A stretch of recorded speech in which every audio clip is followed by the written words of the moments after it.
Thank you, Mr. Chairman. Director Wray, a question on the cybersecurity topic, if I could, and as it relates to China in particular. Are you concerned about the growing practice of American technology companies, or any American companies for that matter, storing large amounts of data, consumer data, business data in China, and sometimes storing the encryption keys to that data in China? I mean, but what sort of a cybersecurity risk does this pose? Is this something you're tracking that you're concerned about? It is something that we're concerned about, in part because Chinese laws require a level of access that is unparalleled, certainly in this country, in terms of law enforcement and security services. Chinese law essentially compels Chinese companies, and typically compels U.S. companies that are operating in China, to have relationships with different kinds of Chinese companies, to provide whatever information the government wants, whenever it wants, essentially just for asking. And so that creates all kinds of risks, you know, across the various threats that we have to contend with. And that, your point there about the Chinese laws and the access to data that Beijing requires sort of works in two ways, doesn't it? I mean, it is a problem for American companies who choose to store large amounts of data in China, because to do so they have to partner under Chinese laws with some sort of Chinese counterpart that often has ties to the government, right? That's number one. But number two, it's also a security risk from the point of view of Chinese-based companies who have access to our market, who do business here, gather large amounts of information on American consumers, like TikTok, for instance, but actually are owned or based in China, and therefore are subject to those same Chinese laws on data and data sharing. Is that fair to say? That's absolutely something that we're concerned about. Even you start with the proposition that a astonishing percentage of Chinese companies are in fact state-owned enterprises, but even the ones that are not technically state-owned enterprises, the ones that are ostensibly private, are subject both to the Chinese laws that I referred to a minute ago, as well as, and I think a lot of people just kind of gloss right over this, any Chinese company of any appreciable size has, by Chinese law, embedded in them Chinese Communist Party cells, or committees as they're called, whose sole function is to ensure that that company stays in lockstep with the Chinese Communist Party's policies. Can you imagine something like that happening with American companies and American policy? I mean, it's something that people need to take very seriously. Yeah, absolutely, and thank you for your work on this. I think, as you point out, I think American consumers don't realize the threat to their own data security and privacy when American companies choose to store that data in China and thereby open up potentially that data to use by the Chinese government, or they don't realize that Chinese-based companies who are doing business in this country are subject to those same laws, and so it works both ways. Switching gears, Secretary Gloway, let me ask you about the border.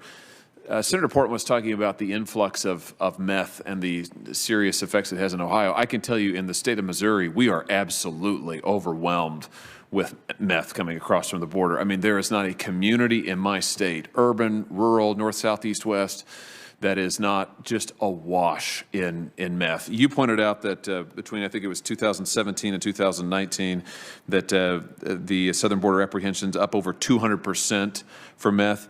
I just wanted to drill down on a few additional details here and to get your input. Did I hear you to say to Senator Portman that the meth apprehensions, other drug apprehensions, have continued to increase even as border apprehensions of illegal individuals has decreased? Is that right? That is correct. And again, this is a 2-year snapshot. So it was cocaine 40%, fentanyl 20%, heroin 30%, and methamphetamine 200%. And that's at the border. That's at the border is where we're seizing that. That's in addition to the migration challenges we've had, but just by officers taken offline with the detention processing, we're still seeing the numbers up. And do you have any sense in the last few months? I know that we've seen a decline in the last few months of border apprehensions of individuals, but do you have a sense, or do you know what the numbers for contraband look like? Senator, we could get back as a QFR on that, but what I would say, and I said this earlier, is the business model for the cartels is to move illicit goods and people across the border to get them there and to move them. And that grows through a very sophisticated network inside the country of Mexico and south of Mexico, as well as a management structure called plaza bosses that occupy the entire southwest border. They control what goes across and what does not go across, and it's all based on money of moving people and goods. Let me ask you this. You talked about fentanyl production moving, at least to some degree, to Mexico. So from China to Mexico, although it sounds like maybe in partnership with Chinese outlets. Can you say something more about that? What I would say is that we may want to take this in a classified setting, but we have seen that the fentanyl production and trafficking, as we would anticipate, the cartels own the supply chain in the United States and the trafficking routes getting in here, that fentanyl production and trafficking would begin to move into Mexico, and we are seeing that. Finally, let me ask you this. You said that in order to address this crisis, the drug crisis and the flow of drugs over the border, it would require a change in our whole strategic approach. Can you say more about what you have in mind and what you think needs to change, maybe what this committee and this body would do to give you the tools that you need? Well, I would say I'd welcome a conversation that would probably expand upon my partners here at this table.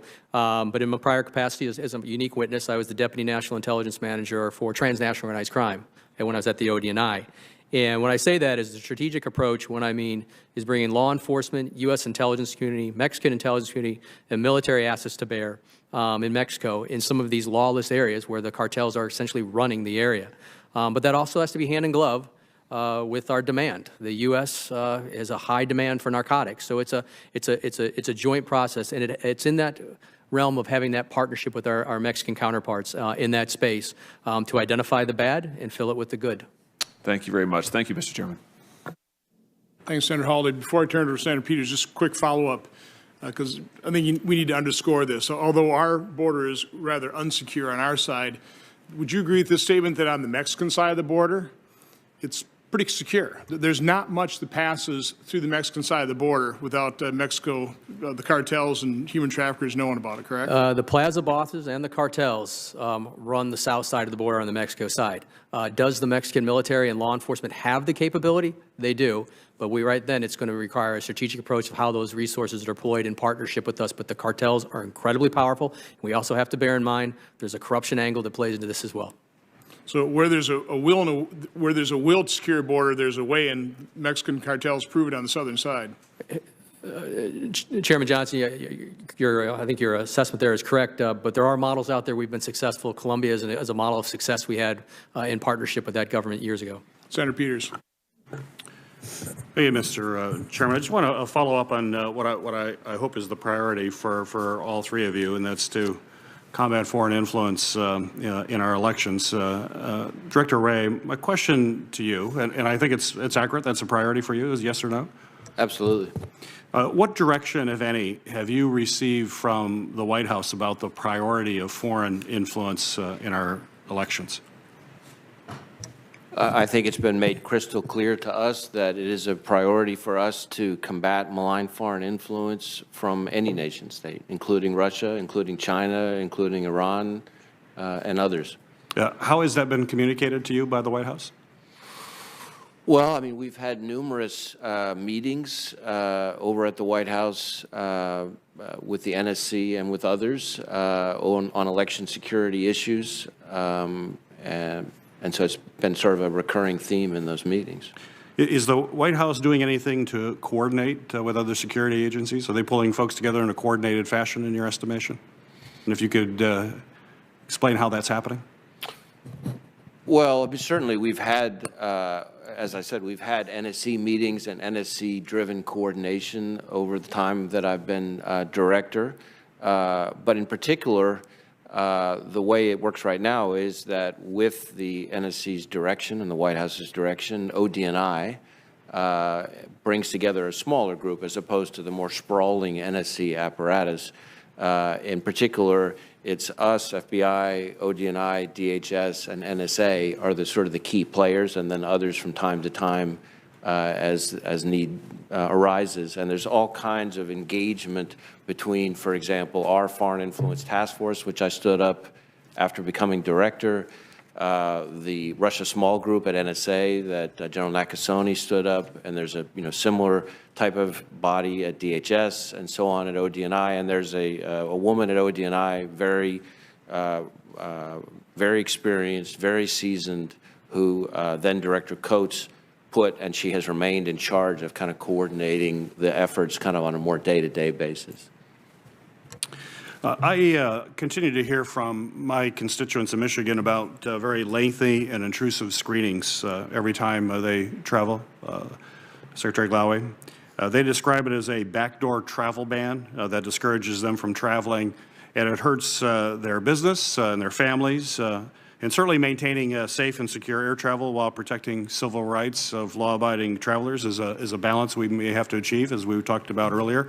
You have a lot of balances that you have to do in your agency. But my question to you is, the department has indicated to my staff that they will now lead a comprehensive review of secondary screenings in fiscal year 2020 with input from other relevant federal partners. Could you describe how you would envision that process and how you would expect those recommendations to come out? Ranking Member Peters, I'd have to take that question for the record to go back to U.S. Customs and Border Protection. It sounds like who would be leading that, because they're the ones that do the secondary inspections. But what I can say is, coming from that organization, is we are always cognizant of the civil rights and civil liberties of U.S. citizens, foreign citizens that are traveling in the United States. And the protocols and the oversight with that has been very rigorous. But I'll take that for the record and come back for an answer with you. If you could do that in a quick manner, I would appreciate it. The vast majority of constituents that I've also hear from are very deeply dissatisfied with the DHS TRIP, which is, as you know, the redress process for travelers who experience screening difficulties. Are there ways to expand and strengthen TRIP so that applicants don't feel ignored? And do you have some specific recommendations how we can make this process more efficient? Again, similar to my prior answers, being the head of intelligence, I'll have to take that back for the record and have an answer for you on that. We'd hope we could get that answer quickly. I'd appreciate it. Thank you, Mr.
To give you a sense of how unqualified this nominee is, she listed in her judiciary questionnaire her top 10 litigated cases.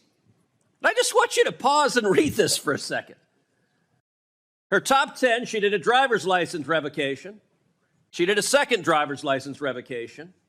She did an unemployment benefits appeal. She did another unemployment benefits case. She did another unemployment benefit case. And her sixth case was an unemployment benefits case where on the opposing side was a pro se litigant. In other words, this poor fellow didn't have a lawyer. And you know what? The pro se litigant beat her. She lost to a pro se litigant. What's her 7th most consequential case? I'm sorry, there isn't one. There's not an 8th, there's not a 9th, there's not a 10th. She's argued over a couple of driver's licenses. And the Biden White House says you should be a federal judge, an Article III judge, not that you have any idea what in the hell that is. In this administration, if you